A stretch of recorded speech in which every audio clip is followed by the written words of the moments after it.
Esiet visi mīļi sveicināti šajā webinārā, kā kļūt un būt par pašnodarbināto. Pirms tu izvēlies kļūt par pašnodarbināto, apdomā nodokļu režīmu, kādu tu izvēlēsies. Vai tu izvēlēsies nodokļu režīmu vispārējā kārtībā vai mikro uzņēmumu nodokli?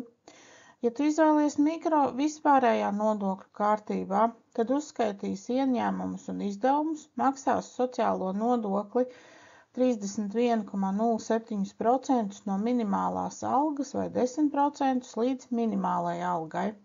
Maksā reiz gadā iedzīvotāja ienākuma nodokli 23%. Aizpildīs ieņēmumu un izdevumu uzskaitas žurnālu. Mikro uzņēmumu nodokļu maksātāju režīmā ir noteikti viena mikro uzņēmuma nodokļu likme 25% apmērā, neatkarīgi no mikro uzņēmuma apgrozījuma. Uzskaita tikai ieņēmumus, bet drīkst būt arī izdevumi. Mikro uzņēmuma nodokļu maksātājam ir arī iespēja atvērt automatizētu nodokļu nomaksas kontu bankā, un banka sadarbībā ar vidi tālākās darbības veic automātiski bez paša saimnieciskās darbības veicēja līdzdalības. Tātad tavā vietā iesniedz mikro uzņēmuma nodokļu deklarāciju, aprēķina un samaksā nodokli. Saimnieciskās darbības ieņēmuma konta izmantošana ir brīvprātīga. Tas mikro uzņēmuma nodokļu maksātājiem nav jāizmanto obligāti. Šobrīd to nodrošina pašreiz viena banka, bet manā praksē, cik es redzu, tas vēl nav tāds ļoti populārs. Šis saimnieciskās darbības ieņēmuma konts, kā arī manā skatījumā, šis konts tev būs visu laiku jādomā līdz, lai tu varētu, lai tev šajā kontā vienmēr būtu palikusi nauda, ko vidam paņemt priekš nodokļu nomaksas. Tātad skaties, kāda tev būs tur ieņēmumi, ja visi ieņēmumi no visas ieņēmuma summas nodoklim summa, tad jāskatās, no kā tu tālāk gan dzīvosi, gan tērēs naudu. Tas, kas būs vajadzīgs tev pašam, vai visu laiku tev jānodrošina atpakaļ ieskaitīt naudu šajā kontā priekš nodokļu nomaksas. Tas tā no manas puses, no pieredzes.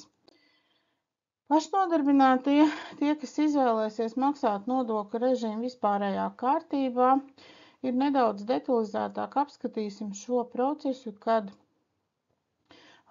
šeit būs sociālā nodokļa iemaksa reiz ceturksnī, kur nodokļu likme ir 31,07%, sociālā nodokļa likme pensijas apdrošināšanai 10%, no pašnodarbinātā sociālā nodokļa iemaksa ir brīvi izraudzīti ienākumi no saimnieciskās darbības.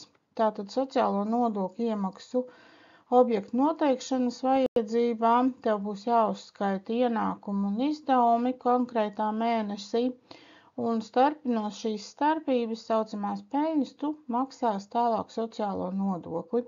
Šeit mēs apskatīsim nedaudz detalizētāk, lai rastos lielāks priekšstats un sapratni par šo sociālo nodokli. Tātad, sociālā nodokļa obligāto iemaksu objekta noteikšana, ja ienākumi no saimnieciskās darbības mēnesī sasniedz minimālās algas apmēru 700 eiro un vairāk, tad no 700 eiro vismaz vai arī lielākas summas, tu maksā 31,07% sociālo nodokli. Plus, vai tu vari izvēlēties maksāt plus klāto 10% no starpības starp faktiskajiem ienākumiem un 700 eiro vai cita izvēlētā objekta, no kā veiktas obligātās iemaksas 31,07%. Ja tev ienākumu mēnesī nesasniedz minimālo algu un ir mazāk par 700 eiro, obligātās iemaksas tu veic 10% apmērā no faktiskajiem ienākumiem pensijas apdrošināšanai. Skan ļoti sarežģīti, bet tālāk ar piemēru es mēģināšu jums parādīt, kā tas viss izskatās. Tātad, ja mēs paņemam, kad mēnesī paņemsim vienu ceturkšņu ietveros, pieņemsim aprīlī, man ienākumi ir 900 eiro, izdevumos man ir sanācis 200 eiro. Tātad šī starpība ir 700 eiro. No šiem 700 eiro es aprēķinu sociālo nodokli 31,07%, kas sastāv 217,49. Aprīlī otrs gadījums šajā visā var būt tāds, kad aprīlī ir ienākumi 1000 eiro, izdevumos 200 eiro un starpība šī peļņa ir 800 eiro. Tātad, vai nu es maksāju no pilniem 800 eiro 31,07%, kas būs 248,56, vai es arī varu izvēlēties maksāt 31,07% no 700 eiro, un no šīs starpības no 800 eiro atņemot 700, tātad no 100 eiro es maksāšu 10% nodokli pensijas apdrošināšanai. Tad kopā mans nodoklis būtu sociālais šajā ceturksnī 227,49 eiro. Ja mani ienākumi, pieņemsim, maija mēnesī, man ienākumi ir bijuši 150 eiro un izdevumi 170. Tātad man šajā mēnesī ir mīnusā 20 eiro. Tātad es par šo mēnesi neaprēķinu nekādu nodokli un nav man ko maksāt. Jūnija mēnesī man ienākumi ir 650 eiro un izdevumi 220 eiro. Tātad peļņa ir 430 eiro, no kuriem es sareizinu tikai 10% sociālo nodokli pensijas apdrošināšanai, kas ir 43 eiro. Parādīšu arī šajā visā mikro uzņēmuma nodokļa aprēķina piemērs ir pilnīgi skaidrs, kad ir tikai mēs uzskaitam ienākumus, un no šiem kopējās ienākuma summas ceturksnī mēs samaksājam mikro uzņēmuma nodokli. Tātad 2450 mēs sareizinām ar 25% likmi un iegūstam mikro uzņēmuma nodokli 612,50 eiro. Salīdzinājumam, tātad, ja man ir jāizdara izvēle par nodokļu režīmu, salīdzinājumu došu tātad, ja vispārējā kārtībā pieņemsim, man ienākumi ceturksnī ir 2450, tad nodokļos man būtu jāsamaksā ceturksnī sociālais nodoklis 687,47 eiro. Tai pašā laikā mikro uzņēmuma nodokļa gadījumā man būtu jāmaksā nodoklis 612,50. Un šeit, lai izdarītu šo izvēli par mikro uzņēmumu nodokļu maksātāju režīmu vai vispārējo kārtību, man būtiski būtu apsvērt, ar ko tad es īsti nodarbošos, vai man gribēsies plānot kaut kādus izdevumus, vai tomēr man ir slinkums meklēt izdevumus, vai man vispār tā darbība ir tāda, kur izdevumi būs ļoti maz vai vispār nebūs nekādu. Tādā gadījumā, tad mēs pēc šī varam paskatīties, kas tad man būtu izdevīgāk, kuru nodokļu režīmu paņemt savai pašnodarbinātā status iegūšanai un turpmākai uzskaitai.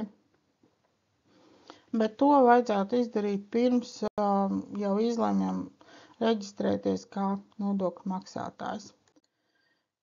Tātad reģistrācijas kārtība, lai reģistrētu savu saimniecisko darbību, tā ir bez maksas, un to var veikt elektroniskās deklarēšanas sistēmā, EDS.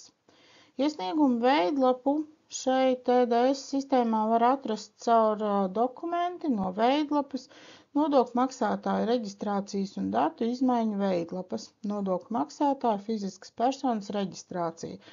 Šis ir tas ceļš pa solīšiem, kur ieejot savā EDS sistēmā, lai vieglāk būtu atrast šo pareizo reģistrācijas veidlapu un to aizpildīt, tad šeit es jums esmu iedevusi šo te soli pa solim, kur iet, kur meklēt šo te veidlapu. Un tālāk tad atzīmējam pogu saimnieciskās darbības veicējs un nospiežu pogu reģistrēties. Pirms šīs reģistrācijas man vēl parādīsies loks ar dažādiem jautājumiem, uz kuriem visiem ir jāieliek ķeksītis nē.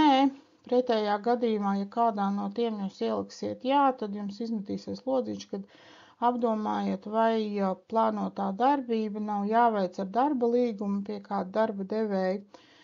Un tad ir jāizdara atkal izvēle, vai tomēr man būs kā darbiniekam jāiet pie kāda strādāt, vai tomēr es ielieku visu nē un savu hobiju vai kādu citu lietu, ko esmu izlēmis uzsākt, tomēr reģistrējos kā pašnodarbinātais un par sevi maksāju nodokļus pats. Vēl pirms reģistrācijas ir būtiski izsvērt, ar ko tad īsti es nodarbošos, kāds būs mans darbības veids, ar ko, lai izvēlētos šo pareizo darbības veida kodu. Tātad kodu var atrast šos kodus centrālās statistikas mājaslapā. Šeit es arī pievienoju saiti, kur tas būtu iespējams ieraudzīt šos te nāciju darbības veida kodus, arī aprakstus katrā posmā, kurš tad būtu derīgāks priekš manīm, priekš manas saimnieciskās darbības. Teikšu uzreiz atklāti, ļoti precīzi piemeklēt tieši ar to, ar ko es nodarbošos, nevienmēr ir iespējams. Līdz ar to ir jāpadomā vai nu pielikt varbūt kādus, izlasot aprakstus tieši par katru konkrētu sadaļu, vēl kādus vairākus darbības veida kodus, lai nodrošinātos, vai arī piemeklējot šo vienu pamatdarbības veidu, piemeklēt tādu ļoti atbilstošu. Šeit es gan arī ieliku kā piemērus, kas ir frizieriem, manikīriem, masieriem un tādām personām. Tas varētu būt 9602. Teiksim, ja ir galīgi tā, ka izlasot šos aprakstus katrai sadaļai tomēr ļoti atbilstošu neizdodas atrast, kas būtu tieši manai darbībai, ar ko es esmu nolēmis nodarboties, tad var ielikt šo pamatdarbības veidu 9609, citur neklasificēti individuālie pakalpojumi. Un tādā gadījumā, tad arī šeit būs, un katrā gadījumā, jebkurā brīdī, ja arī valsts ieņēmuma dienesta pārstāvi zvana un interesējās vai sūta vēstules un interesējās, lai paskaidrotu detalizētāk, ar ko tad es nodarbojos, tad jebkurā gadījumā ļoti detalizēti var šo visu paskaidrot, kāda tad ir mana plānotā darbība un ko es vispār daru. Un paskatīties, var arī uzjautāt inspektoriem, ko viņi ieteiktu, kādu var vēl pievienot darbības veidu kodu. Šo darbības veidu kodus vienmēr ir iespējams precizēt vai pievienot kādu vēl klāt. Bet es parasti pie reģistrācijas saku, lai pievieno jau uzreiz kādus vairākus atbilstošākus, kas tieši priekš savas darbības būtu ļoti noderīgi un svarīgi. Vēl kādu no piemēriem es ieliku citur neklasificēta izglītība 8559, kas varētu būt saistīts tieši ar kaut kādiem kursiem, semināriem, webināriem. Un šeit nebūs svarīgi un būtiski obligāti prasība būt izglītības ministrijas kaut kādām specializētajām atļaujām, bet es ārpus šīm te mācību iestādēm, kas ir oficiālās vai vēl kādas, es sniedzu kādus savus seminārus vai webinārus vadu un vēl tādas lietas. Tātad fotopakalpojumiem ir 7420, ko var ielikt, un man pašreiz arī praksē aktualizējies bija jautājums tieši tulkošanas pakalpojumiem 7430. Un jāatcerās vēl arī šeit ir tāda lieta, kad ņemot vērā to, ka ja es izvēlos būt vispārējā režīmā pašnodarbinātais, kur uzskaitīšu ienākumus un izdevumus, tad man arī visu gada griezumā ir jāpilda katru mēnesi šis saimnieciskās darbības ieņēmumu un izdevumu žurnāls. Žurnāls ir pieejams elektroniski, ir arī papīra formātā nopērkams, bet no pieredzes un no prakses redzu, ka ērtāk tomēr mūsdienu elektroniskajā laikmatā labāk ir kārtot elektroniski Excel formātā. kas draudzējas ar Excel, ir tādi, kuriem ir grūtības ar Excel un aizpildīt šo žurnālu. Bet tas ir viens no ērtākajiem bezmaksas veidiem, kā to darīt. Un šis te žurnāls ir pieejams arī Vide mājaslapā Excel formātā, ko var ielādēt savā datorā un sākt to lietot. Un šeit es arī pievienoju soli pa solim, kur tad ir iespējams atrast šo te žurnālu. Tātad, ja ieies Vide mājaslapā privātu personām, saimnieciskās darbības veicēji, grāmatvedības organizēšana saimnieciskās darbības veicējiem, metodiskie materiāli un grāmatvedības organizēšana. Un tur viņš arī būs tā arī apsaukt saimnieciskās darbības ieņēmumu un izdevumu žurnāls. Un šo žurnālu tad varam arī paņemt no šejienes, viņš atbilst ministru kabineta noteikumiem, izstrādātiem, kas tieši ir priekš pašnodarbinātā uzskaites vajadzībām. Vēl viena lieta, kas, tas ceļš ir garš, kur to atrast, tāpēc es pa soļiem pievienoju, lai, špikerim kādam nodara, ja gadījumā vajag šo te pašu žurnālu. Viņš ir arī pieejams Wordā, bet Wordā viņš nebūs tik, tik ļoti vērtīgs, jo šeit tad būs ar roku jārēķina pašam tās summas mēnesī kopā, tomēr Excelī mēs ieliekam formulas, un šeit jau ir gatavs formulas ielikts, un viņš automātiski visu šo te sarēķina, cik tad man pa mēnesi kopā ir ienākumi un cik man ir izdevumi. Nedaudz arī pastāstīšu par pamatdarbībām EDS sistēmā, ko es redzu, ka tomēr mēneša griezumā pašnodarbinātajiem, kuri tikko ir reģistrējušies vai arī vēl plāno reģistrēties, un tā EDS sistēma nav tik nepieciešama un vajadzīga, tomēr šīs te darbības, kas man ir jāveic kā pašnodarbinātajiem, nedaudz pastāstīšu tās pašas galvenās, lai zinātu turpmāk, kur atrast šos pašnodarbinātā ziņojumus, un arī kā aizpildīt šīs te veidlapas, un kā arī aizpildīt mikro uzņēmumu nodokļu deklarāciju, un kur to atrast.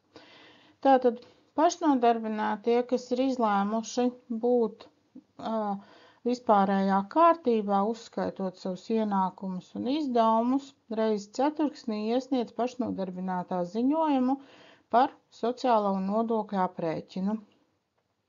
Līdz 17. datumam. Tātad pieņemsim par 2. ceturksni, aprīlis, maijs, jūnijas. Mēs līdz 17. jūlijam iesniedzam šo te pašnodarbinātā ziņojumu. Un šo ziņojumu ir iespējams atrast EDS sadaļā dokumenti, tālāk no veidlapas, valsts sociālās apdrošināšanas obligāto iemaksu dokumenti, pašnodarbinātā vai darba ņēmēja ziņojums. Ziņojumu iesniedz tikai par to ceturksni, par kuru veic obligātās iemaksas, arī tad, ja obligātās iemaksas veic par 1 vai 2 pārskata ceturkšņa mēnešiem. Obligātās iemaksas un iemaksas pensiju apdrošināšanai veic vienotajā nodokļu kontā līdz sekojošā mēneša 23. datumam. Tātad, ja mēs līdz 17. jūlijam par 2. ceturksni esam iesnieguši šo pašnodarbinātā ziņojumu ar aprēķinātu nodokli, tad līdz 23. jūlijam mēs samaksājam šo nodokli valsts kasē. Mikro uzņēmuma. Šeit es gan ieliku arī piemēru, kā tad aizpildīt šo pašnodarbināto ziņojumu kopā, lai saprastu apmaksai, cik tad man tas nodoklis par to ceturksni kopā ir jāsamaksā. Šis te ziņojums ir būtisks tajā tiešām, kad mēs iesniedzam nevis tikai vienkārši es sev esmu pēc žurnāla saskaitījis savus ienākumus un izdevumus un aprēķinājis nodokli un samaksājis valsts kasē, bet arī iesniedz šo žurnālu, jo pretējā gadījumā EDS sistēmā jums rādīsies, ka nodoklis ir samaksāts, bet pretī nav šīs pašas tieši atskaites par aprēķināto nodokli. Un tātad paskatīsimies šo piemēru. Pieņemsim to pašu 2. ceturksni. Tātad aprīlī mani peļņa ir 700 eiro, tad no 700 eiro es aprēķinu šos te 31,07% sociālo nodokli. Maija mēnesī mani ienākumi ir bijuši peļņa pa mīnusiem, tātad es neko šeit neuzrādu, ielieku tikai ierakstu nulles, un jūnija mēnesī mana peļņa ir bijusi 430 eiro, tātad no tās 430 eiro man būs 10% sociālais nodoklis pensijas apdrošināšanai. Un tātad kopā šajā ceturksnī man sociālais nodoklis apmaksāja 260,49 eiro.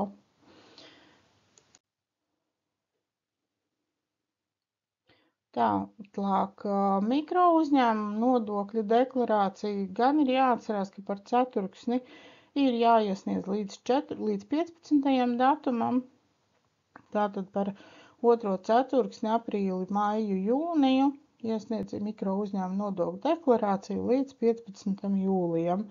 Nodokļu nomaksas termiņš šobrīd visiem nodokļiem ir vienāds, 23. datums, un mikro uzņēmuma nodokļa deklarāciju var atrast caur dokumenti no veidlapas, mikro uzņēmuma dokumenti un mikro uzņēmuma deklarācija.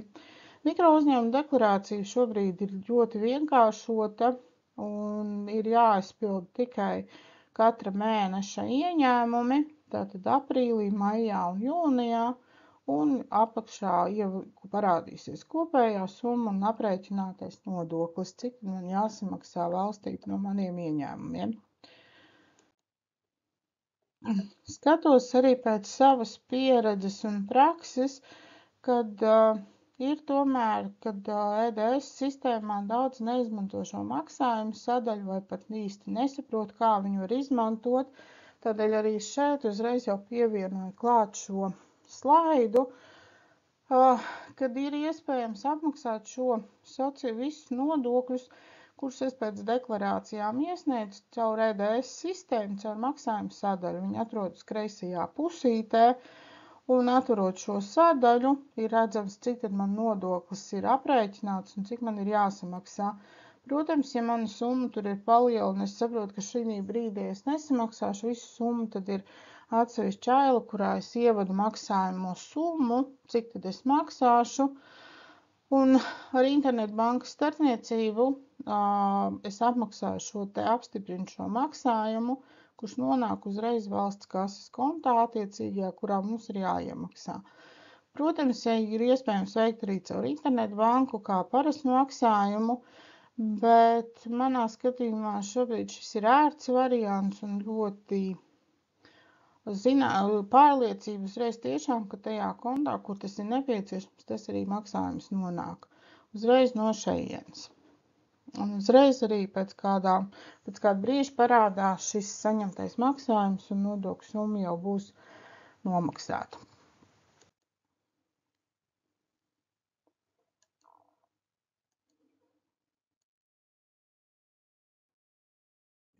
Tātad sadarbības iespējas šobrīd, ko es piedāvāju, ir konsultācija par žurnālu aizpildi un atskaišu iesniegšanu pašnodarbinātajiem. Tātad konsultācija iespējama tajā gadījumā, ja tu pats pildi savu žurnālu elektronisku un iesniedz atskaites personīgi. Bet tev tomēr rodas kaut kādi jautājumi un nesapratni par to, kā tad aizpildīt žurnālu, vai tu vēlies, lai šo žurnālu, ko tu esi aizpildījis, apskata tev grāmatvedis un iesaka savus ierosinājumus vai pielabo kļūdas. Un, ja tev īsti nav arī skaidrības par to, kādus tad izdevumus es drīkstu, varbūt jautājumi par izdevumiem, kādus drīkst norakstīt, kurus labāk nē, tātad tu vari izvēlēties konsultāciju ar mani, uzrakstot uz e-pastu un vienojoties par konsultācijas laiku un e-pastu vēlāk norādīšu, tas ir pašnodarbināts 2023@gmail.com. Otra sadarbības iespēja ir grāmatvedības un atskaišu sakārtošanu.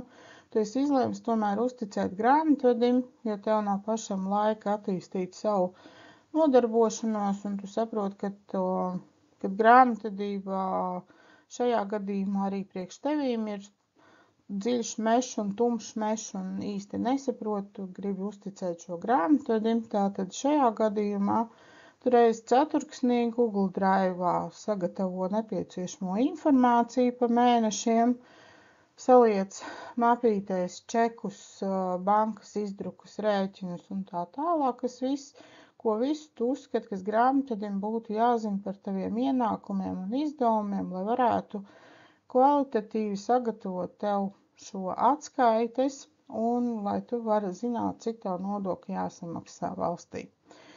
To, protams, vēlams izdarīt līdz 10. datumam, jo arī grāmatvedim šie visi informācija ir jāapkopo un jāsaprot, ko tad mēs liekam, un arī jāpārunā atkal ar tevi atpakaļ par to, lai saprastu, kas tad tavā darbībā ir bijis, vai grāmatvedis ir sapratis pareizi tavus čekus un viss.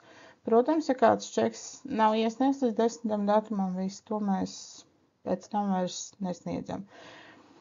Un tālāk tu arī vienojies ar grāmatvedi par pieeju vidas EDS sistēmai, vai arī tu dari to kopā ar grāmatvedi un iesniedz šīs te atskaites.